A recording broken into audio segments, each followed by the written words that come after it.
అండి, welcome back to our channel Revathi official. ఈరోజు మీకు చూపించాలనుకున్న రెసిపీ మ్యాంగో ఐస్ క్రీమ్ అండి, సమ్మర్ స్పెషల్.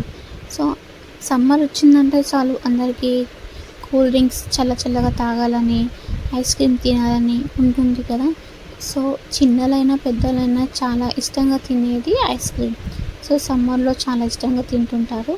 సో ఇంట్లో ఉన్న వాటితో ఈజీగా ఐస్ క్రీమ్ ఎలా ప్రిపేర్ చేసుకోవాలని నేనైతే చూపించబోతున్నాను. సో ఫుల్ వీడియో చూసేసి కామెంట్ చేసి చెప్పండి ఎలా వచ్చింది. ఎవరైనా ఛానల్ని ఫస్ట్ టైం చూస్తున్నట్టయితే సబ్స్క్రైబ్ చేయండి, అలాగే లైక్ చేయండి, షేర్ చేయడం అయితే మర్చిపోకండి. సో నేను ఒక మ్యాంగో అయితే తీసుకున్నానండి, పెద్ద సైజు. సో ఇది తీసుకొని ఎవరైనా ఫస్ట్ మ్యాంగో తీసుకున్నప్పుడు కట్ చేయడము, ఫస్ట్ స్కిన్ ఉన్నప్పుడే కట్ చేసి అందులో పీసెస్ చేసి కట్ చేస్తూ ఉంటారు కదా. అలా కాకుండా ఇలా కట్ చేసి చూడండి, చాలా ఈజీగా కట్ అయిపోతుంది, టైం కూడా వేస్ట్ అవ్వదు. సో జ్యూస్ వేస్ట్ అవుతుందన్న ఫీలింగ్ కూడా ఉండదు. సో ఇలా కట్ చేయండి, చాలా బాగా వస్తుంది, ఈజీగా అయిపోతుంది. సో ఇలా కట్ చేసుకున్నాక పీసెస్గా చేసుకోవాలి. చూడండి ఎంత ఈజీగా అయిపోతుందో. ఈ విధంగా కట్ చేసుకుంటే చాలా బెనిఫిట్ అండి మనకి, ఎందుకంటే వేస్టేజ్ అవ్వదు, ఇంకా జ్యూస్ వేస్ట్ అవ్వదు, ఈజీగా కట్ చేసుకోవచ్చు, టైం సేవ్ అవుతుంది. సో ఇలా కట్ చేసుకోండి, చిన్న పీసెస్ కట్ చేసుకోవాలి. సో మనం ఎలా అయితే మ్యాంగో కట్ చేసుకుంటామో అదే విధంగా కట్ చేసుకొని చిన్న పీసెస్గా కట్ చేసుకుంటే గ్రైండ్ చేసినప్పుడు ఈవెన్గా గ్రైండ్ అవుతాయి. అలాగే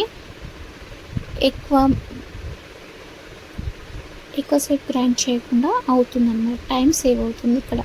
ఇక్కడ నేను చూపించేది మెయిన్ ట్రిక్ ఏంటంటే టైం సేవింగ్ కోసం చూపిస్తున్నాను. ఇలా చిన్న పీసెస్గా కట్ చేసుకొని గ్రైండ్ చేసుకుంటే చాలా ఈజీగా గ్రైండ్ అవుతుంది, అలాగే తొందరగా గ్రైండ్ అవుతుంది, టైం సేవ్ అవుతుంది. సో ఇలా కట్ చేసుకొని పక్కన పెట్టుకున్నాక నేను కస్టర్డ్ పౌడర్ తీసుకున్నానండి. Custard powder mango flavour 2 tea స్పూన్లు తీసుకున్నాను. 3 టీ స్పూన్లు తీసుకొని చూడండి ఇక్కడ చూపిస్తున్నాను, custard powder mango flavour. So ఈ 2 టీ స్పూన్లు తీసుకున్న తర్వాత పాలు 4 టీ స్పూన్లు తీసుకున్నాను. చూడండి 1 2 3 అండ్ 4 టీ స్పూన్లు తీసుకున్నాను కదా. సో ఇది ఈవెన్గా కలుపుకోవాలి, ఇట్లా పౌడర్ కనిపించకుండా, అలాగే లుండలు లేకుండా ఈవెన్గా కలుపుకొని పక్కన పెట్టేసుకోవాలి. ఇలా చూడండి ఎంత ఈవెన్గా కలిసిపోయిందో. సో ఇలా కలుపుకున్న తర్వాత పక్కన పెట్టేసుకొని తర్వాత పాలు వేడి చేసుకోవాలి. ఇవి నేను ఫ్యాట్ మిల్క్ తీసుకున్నానండి, ఫుల్ ఫ్యాట్ మిల్క్ ఒక ప్యాకెట్ 500 ml తీసుకొని బాగా మరిగించానండి. ఇలా కలుపుకుంటూ మరిగించడం వల్ల మిగతా రాకుండా కొంచెం థిక్నెస్గా పాలు ఉంటాయన్నమాట. సో అలా మరుగుతున్నప్పుడు మనం ఏదైతే కలిపి పెట్టుకున్నామో కస్టర్డ్ మిల్క్ అది మనం అందులో యాడ్ చేసుకోవాలి. చూడండి పాలు మరిగేటప్పుడు నేను స్పూన్తో కలుపుకుంటూ కస్టర్డ్ పౌడర్ అయితే మిక్స్ చేసేసుకున్నాను. ఇలా డైరెక్ట్గా వేసుకుంటుంటే అడుగు పట్టేస్తుంది, మాడిపోతుంది. సో ఇలా కస్టర్డ్ పౌడర్ యాడ్ చేసుకున్నాక మనం కలుపుతూనే మరిగించుకోవాలండి, థిక్గా మరిగించుకోవాలి. ఇది ఎంత మంచిగా మరిగితే అంత టేస్ట్ ఉంటుంది. సో అలా మరిగించుకున్న తర్వాత ఇందులోనే హాఫ్ చక్కెర వేసుకుంటే 1/2 కప్పు అంటే 2 టేబుల్ స్పూన్ చక్కెర, మీరు టేస్ట్ తగ్గట్టు తీసుకోండి. మీకు ఎక్కువ స్వీట్గా తినాలనిపిస్తే ఎక్కువ చక్కెర వేసుకోండి. సో తర్వాత ఇక్కడ కలుపుతూ మరిగించుకున్నానండి చక్కెర కరిగేంత వరకు. సో ఇలా కరిగేటప్పుడు బాగా కలుపుకుంటూ మరిగించుకోవాలి, ఎందుకంటే మనం అందులో కస్టర్డ్ పౌడర్ వేసాం కదా. సో అరగంటుతుంది, అందుకోసం అని చెప్పేసి ఇలా కలుపుతూ చేసుకుంటే ఏంటంటే థిక్నెస్గా తొందరగా అవుతుంది, అలాగే అరగంటకుండా ఉంటుంది, ఎక్కువ మీగడ కూడా రాకుండా ఉంటుంది. మీగడ వస్తే ఐస్ క్రీమ్ అంతా మంచిగా ఉండదు. సో ఇలా మరిగిన తర్వాత స్టవ్ ఆఫ్ చేసేసుకొని పక్కన పెట్టేసుకోవాలి చల్లారేంత వరకు. తర్వాత మనం మ్యాంగో ముక్కలు కట్ చేసి పెట్టుకున్నాం కదా, సో అవి తీసుకొని గ్రైండ్ చేసుకోవాలి. ఒకటేసారి గ్రైండ్ చేసుకోవద్దు, కొంచెం కొంచెంగా వేసుకొని గ్రైండ్ చేసుకోవాలి. సో ఇలా గ్రైండ్ చేసుకున్న మిశ్రమాన్ని చూడండి ఎంత ఈజీగా గ్రైండ్ అయిపోయిందో.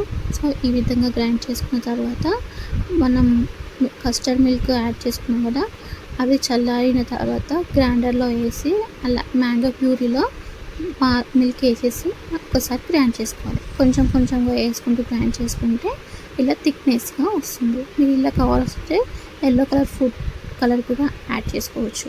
సో ఇది నేను జస్ట్ పిల్లల కోసం చేస్తున్నాను కాబట్టి నేను ఎలాంటి ఫుడ్ కలర్ కూడా యాడ్ చేయట్లేదు.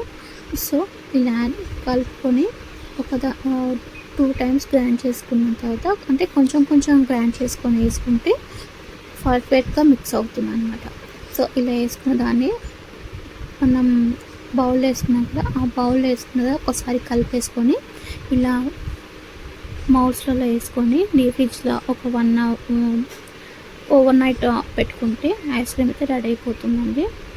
ఇవి నేను మీషోలో తీసుకున్నాను, చాలా బాగున్నాయండి, క్వాలిటీ కూడా చాలా బాగుంది. సో ట్రై చేయండి, చాలా బాగుంటుంది. ఇలా ఓవర్ నైట్ పెట్టుకొని తీసుకున్నాక ఐస్ క్రీమ్ అయితే రెడీ అయిపోతుందండి, చాలా మంచిగా టేస్టీగా ఉంటుంది. సో ట్రై చేయండి.